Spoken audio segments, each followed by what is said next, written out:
What's good, YouTube? You're back on S Motorsports. Today, we're making the LQ swapped Trans Am reliable.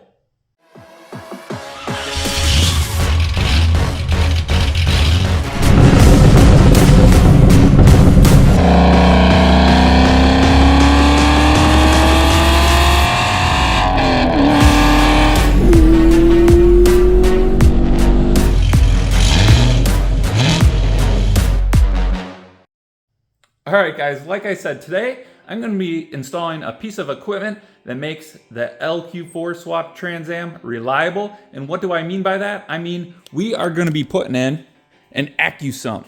So, is this needed? Maybe, maybe not. But really the main thing with LS's to make them reliable and make sure you don't hurt the motor is oil control and oil supply. So this was basically a really good deal I got on Amazon for like a renewed or secondhand, not renewed. It would be someone returned this. So I got this 2-quart Accusump like half off. So I really just couldn't pass up the deal. And in hindsight, I'm really glad I did, because what I am doing is I'm preparing to go for a track day. So I have plans to go with a group of guys to a local track. It's a smaller track, pretty tight corners and stuff. And this is just something I'd like to install and was planning on installing eventually. And I can kind of show you what my plan is, where I'm gonna mount this, as it's pretty tight in the engine bay, but I did already plan and have the port in the back of the head. I have that all ready to go from when I install the engine. This is gonna make my LS swapped 6-liter nice and reliable and safe, and we're not gonna starve for oil. Right now I run 6 quarts in the oil pan with the FBody oil pan, and this will allow me to run an extra 2 quarts. So it will help with oil temperatures as you just have more capacity, and then obviously it makes sure that it has the pressure that it needs all the time. So let's go over quickly what I got. I got a Canton Racing Accusump. I got their valve kit, so basically I can control that with a switch in the cab, which I already have wired up, and I have a wire already dangling in there for it, and that's going to be able to just turn the Accusump on and off to be able to pre-oil the engine. So that's another advantage to these, is that you can pre-lube the engine before startup, which is always a good thing because the majority of your wear occurs on startup. We got their mounts to go with the Accusump, couple vibrant fittings. This one is 120 degree and this is a 90 degree, which I'm planning on going in the back there. And then I did pick up vibrant Teflon line, which is just the same. I think this is Teflon.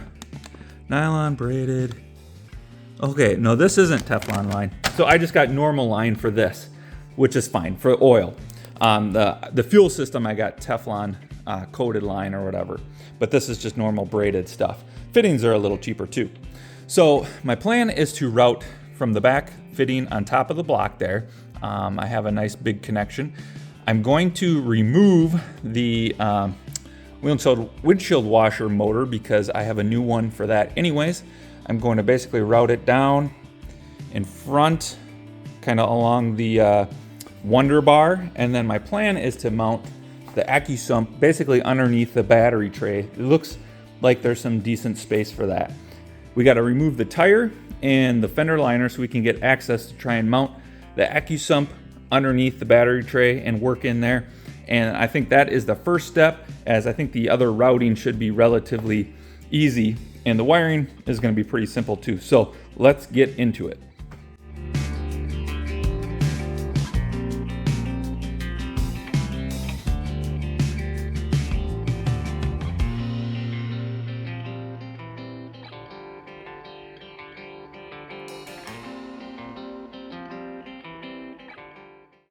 All right guys, we got the fender liner pulled back, tire is off, and like I was saying, this is the space that I'm looking to mount the accumulator. You can see it's pretty deep. It's gonna be close regardless.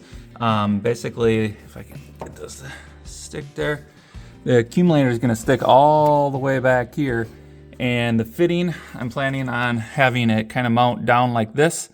The hose will come down, wrap around here, and then we can run along the Wonder Bar, which is right up here, or kind of route it basically along the bottom radiator support. I think that should work pretty good. It'll still be tucked up a good amount. I think it'll be safe. So yeah, we're gonna try test fitting it in there. I was originally thinking about mounting it to these, but these are kind of flimsy. So I'm gonna see if I can mount that directly to the bottom of the battery tray. Might have to trim this off a little bit, but let's kind of get it mocked in and see what it looks like. So all my workbenches are full, so I'm working on the ground. Basically, if we go over quick what's in this kit, you get a switch, which I'm not going to use. You get a little plug and some wire, which I probably will use the wire to run to my wire slash switch in the cab. They give you a fitting, and so we are gonna mock this up quick to get this kind of laid out like it needs to be. Whoops. So we are gonna mock this up with the Accusump. So basically, the Accusump, you got this fitting. Take the plug out. Right now there is still pressure in the Accusump. They must fill it from the factory because the piston is all the way over on this side. Probably not to let any crap in there, but it's fine for mock-up purposes. We are going to kind of mock this up. I think I gotta take this out. Oh, that's loose. Okay. And then this goes in the in on this valve as it's gonna be coming in here. I'm gonna throw this plug in. So I am not going to be using a pressure switch. I'm just gonna be having this full time. Basically, it still works the same. Basically, I want it to, anytime the pressure it dips any bit, this just pushes itself back instead of like a safety switch letting it get down to whatever 30 psi before this actually kicks in.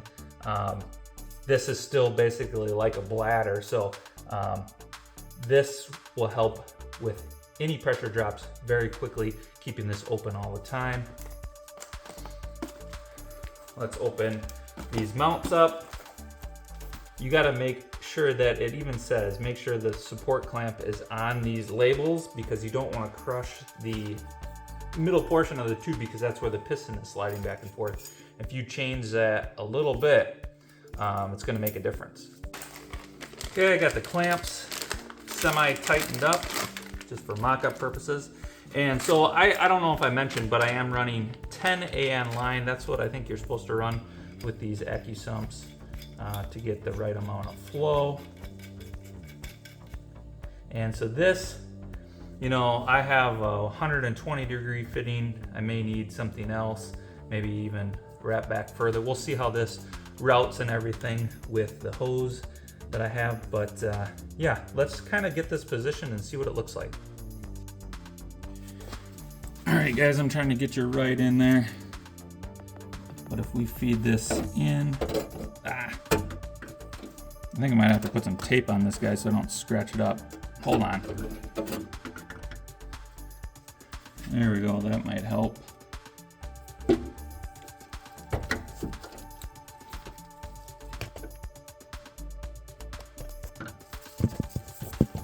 Oh, except it's getting caught. Like this.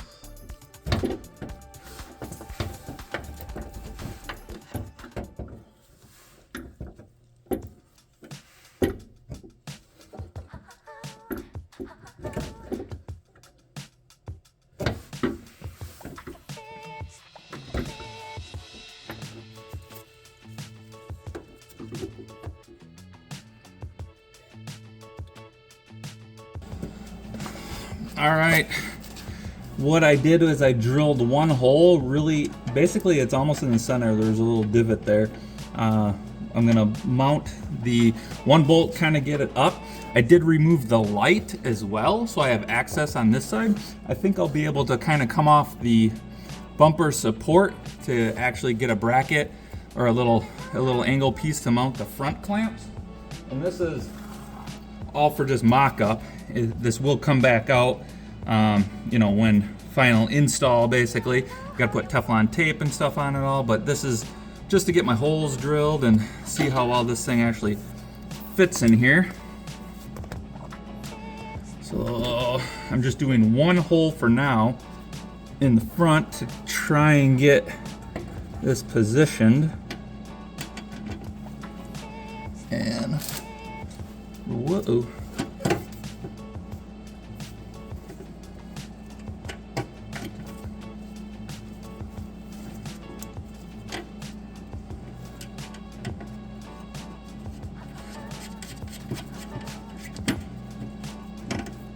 There we go. Kind of to get it in there. Then I can still pivot it around with one bolt. And I want to get that up as high as I can, basically. Kind of like that. I still don't know if this is going to be angled down or not, but the fender liner should be kind of right about here. If need be, I'll have to get a different fitting or something, but I'm going to try and swing this as much as I can to get that really tucked in the corner, and then we should be fine. All right, quick update. I got the Accusump mounted. As you can see, I took the light out, and what my plan is to make a mount off of here, come down and pick that point up, and then same with that. It's already, I got the first two bolts tightened up in the battery tray, and this is actually already pretty, pretty stable. So I basically just have to kind of support this end a little bit and she'll be rock solid. So my plan to do that is I just have some pieces of aluminum. I think this is like 1/8 inch. I'm going to do some cardboard aided design, make up some brackets, mark some holes, drill them, get the little aluminum bracket in here and see how that does. The only downside, I know I should be able to see the pressure with the light, when it's flipped up, I should be able to peek in there and see the pressure. But if needed, I could take the light out. But the Schrader valve for that is in a not so good spot. I shouldn't have to service that much, but if worse came to worse, I'd have to pull the fender liner, kind of pull that out to get at the Schrader valve, or at least move it a little bit and pull the light out to get at it. But I think that's a compromise I want to make for this location, as it's going to be pretty hidden and tucked away. Okay, nothing too scientific here. Let's get some light on this. Basically just gonna do this. I do want to pull this up just a little bit.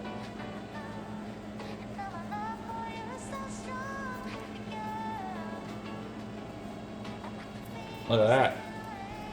Bracket designed. That's pretty good, actually. All right, I just bent up a little piece here. I just cut it the length, put a little bend in it, and now I'm gonna mark the hole roughly where it needs to be. Kind of towards the end of the bracket. That's where I'll drill it. All right, drilled 2 holes in there. Pretty simple. Now, put a piece of hardware in.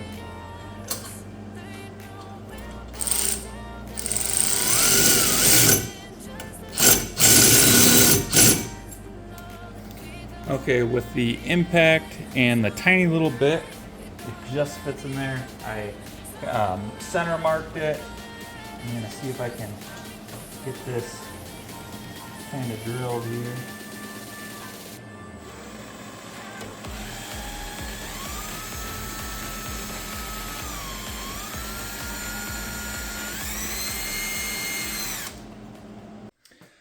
All right, we got the accumulator mounted. As you can see, it is down here. I did end up putting an extra bracket on that side.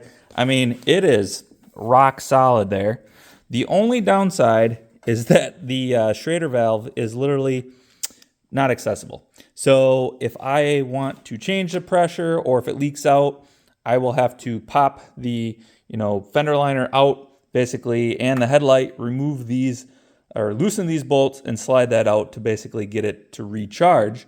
I will hopefully be able to see the pressure from the headlight area, but really, this was pre-charged at like 60 PSI and it held for like I mean, it was like a good year that I had this, or almost. So, I mean, it was holding pressure still. So there shouldn't be a leak on this side unless it develops one over time.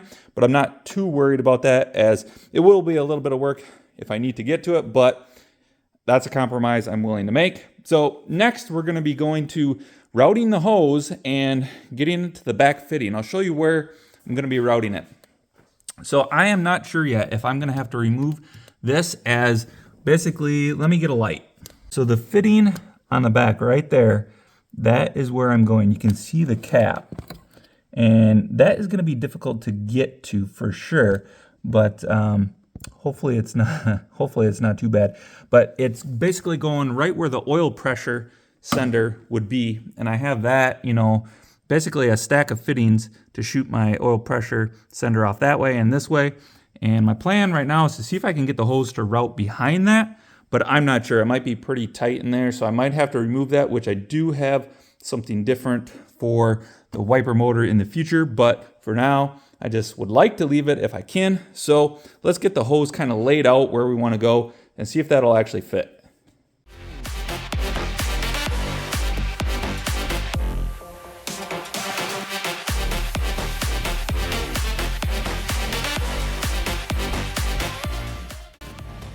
All right, guys, we got it routed. You can see here is the line. It's kind of hard to focus, but I got it dangling back here, ready to go in. I'm waiting for a socket, as that's like a 1-inch socket, a crow's foot, trying to get that tightened. Otherwise, that's going to be really difficult. But let me bring you under the car.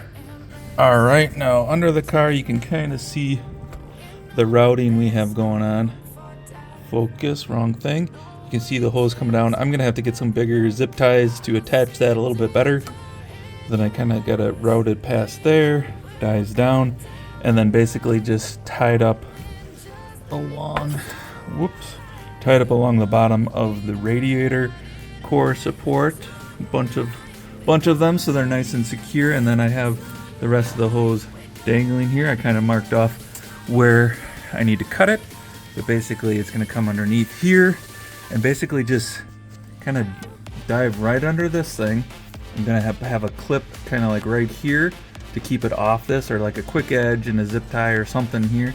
And then that's the fitting I'm going to, so it's just gonna loop up and go just like that, like this. And then this is gonna be in front of the fender. It's kind of hard to see, but almost that the fender only comes to like right here-ish. Or you can see it, it's right there. So the fender liner comes like right there. So we're just behind that. So yeah, should be good there. We'll do some double checking here before we make the cut. But yeah, let's work on the wiring next. But next we're gonna work on wiring, and this should be relatively simple. So we're literally right next to the battery compartment right here. So I'm going to basically just chop this one off, ground it right to the battery post, as that'll be easy. And then I'm just going to loom up like a single wire / fuse. I'll probably tie the fuse to itself here, and then take this single wire basically all the way into the cabin here, basically along the fender liner here, route it underneath the fender liner, or in the fender I should say. And then I have a wire that I already pre-terminated to a switch in my center console, because I was planning for this. And then that is that's already ignition switched, so that one should be good to go. It is fused as well, but I'm gonna put a separate fuse on this just to make sure that this has its own separate lower fuse, because I'm not sure what circuit that's actually on. I can't remember. I think it's like a radio fuse, so it's a slightly bigger fuse, so this is only needs like I don't even know what it needs, a lower fuse. So we'll put a separate fuse on this as well. All right, next step is routing the wires. I got the negative terminal. I just literally put ring terminal on one end of the wire, didn't even cut it down. I'll just loop it up a little bit. So they gave you a red wire in the valve kit, so I just butt sliced that together with the wire coming out of the solenoid, and now I'm just looming it up here, and I'm gonna route it basically inside above the fender here, and then I'm gonna go in right here where I have all my other wires going in. Okay, this is kind of how I have it routed. I had to add some like sticky clips basically to clip it to the inside of the fender, and then we will be going in one of these holes here, whichever one it fits. So yeah, we'll shove that in the hole and have this bundled up. We'll put that in and then connect it up to the one wire I have in there for my switch and test to make sure that it works. All right, so now we're gonna test the switch, and this is the switch that I was talking about that I had pre-wired up. So I had already put one wire basically routed to kind of that area in anticipation of installing the accumulator. So right now, doesn't work. You can see it doesn't light up or nothing, but I know this is on.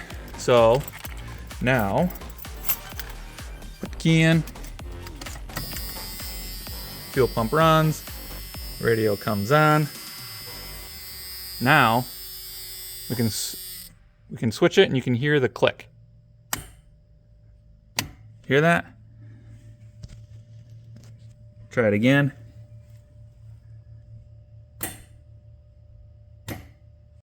So that is working just like it should with the switch now. So I'm gonna disconnect the battery again just to be safe, and then tidy up the fender liner once I get the hose cut and connected underneath there. And then we'll try connecting up the one up here on top of the engine, because I haven't done that one yet. And then, yeah, we'll actually try it out and see what the pressures look like. So, sorry for the AC noise, as it is like 90 degrees out here and I need to have that running to be able to work in here and not sweat you know what off. So we are gonna have at it. The next step on the Accusump is to get the connection in the rear here, the fitting stack that I have back here connected. Right now I don't have it connected, I just have it taped up as I did drive it the other day. And but I don't have it yet connected, and I can't get at this connection, basically this one single connection right there. I can't get at it good with a wrench or anything to get it tightened and loosened, the cap that I have on there right now. So I have to take the intake manifold off to get at that connection, then I'll have good access. So a little bit of a process. I've done it a few times, taking that intake manifold off. It's not horrible. Probably the worst part is loosening and getting the transmission dipstick kind of with the fuel line there tightened, but it's really not hard. So I'm gonna set you up on time lapse.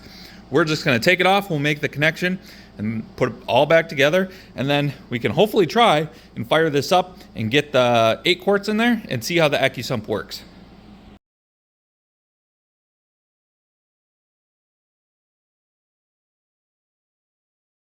All right, we got the intake off, and that is my connection that I need to make right there, that 10 AN fitting. I need to connect that 90 right there. Should line up pretty good, so I just gonna make that connection. Honestly, pretty easy. And then the intake can go back on already. We're gonna throw 2 quarts of oil in right away, so I don't forget to do that and run it low. So let's make that connection. All right, guys, it is the next day. I got everything buttoned back up, and we are ready to start up the car and see if we have any leaks and check the pressure on the gauge. We'll have to flip open the headlight there to make sure that we're getting pressure in there and everything, but then we'll check for leaks and we'll see if the switch works with turning it on and off and stuff like that. So let's give it a shot. All right, so the normal procedure for starting up the car is turning the key on. And then sometimes my oil pressure gauge is funky and it kind of goes to max, like it doesn't have a good ground and stuff, but it's working good. It always works once the car is running. So basically now normally I'd flip on the switch right here. This is my switch for the accumulator. Switch it on. You could hear the click. I can hear it click up there. So accumulator is on. Obviously I haven't charged it yet. So now we will start up the car and see if we have any leaks, and we'll watch the oil pressure as well.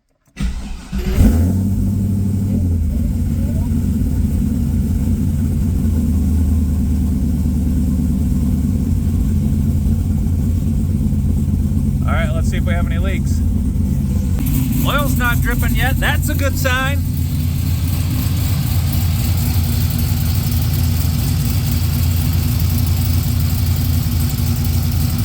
Not feeling any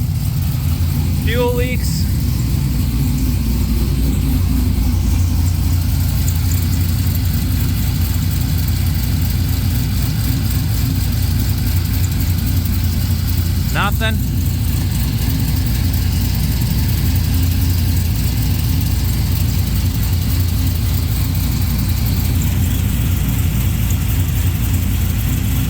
Nothing. It's a good sign. Nothing. I think we might be, don't want to say it, think we might be in the clear. All right, I think we're good.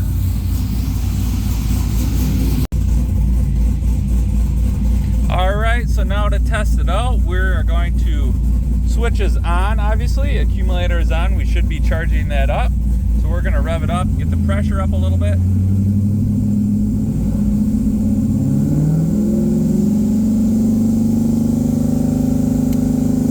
I shut off the switch.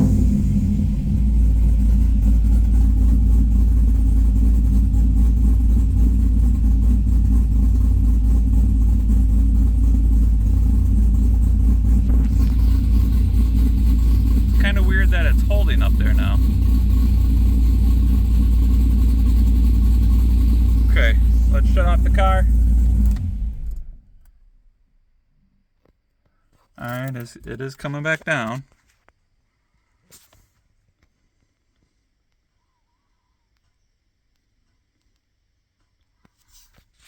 So obviously, we're gonna just key on.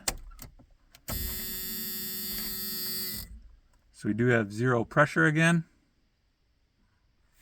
Let's flip the switch. Oh yeah. All right, so that would be simulating a cold start. It's coming down.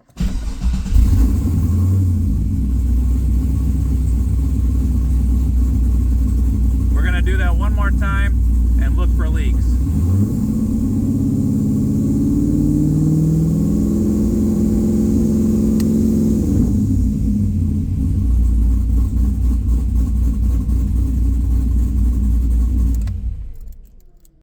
All right, guys, now that I got the garage all nice and steaming hot, because it's like 90 degrees out, it appears to be working, and it's gonna be really hard to see, and you're gonna have to trust me because you probably won't be able to see, but underneath there, I can see that the dial, yeah, you're not gonna be able to see. The dial says 65, 70 PSI holding in there.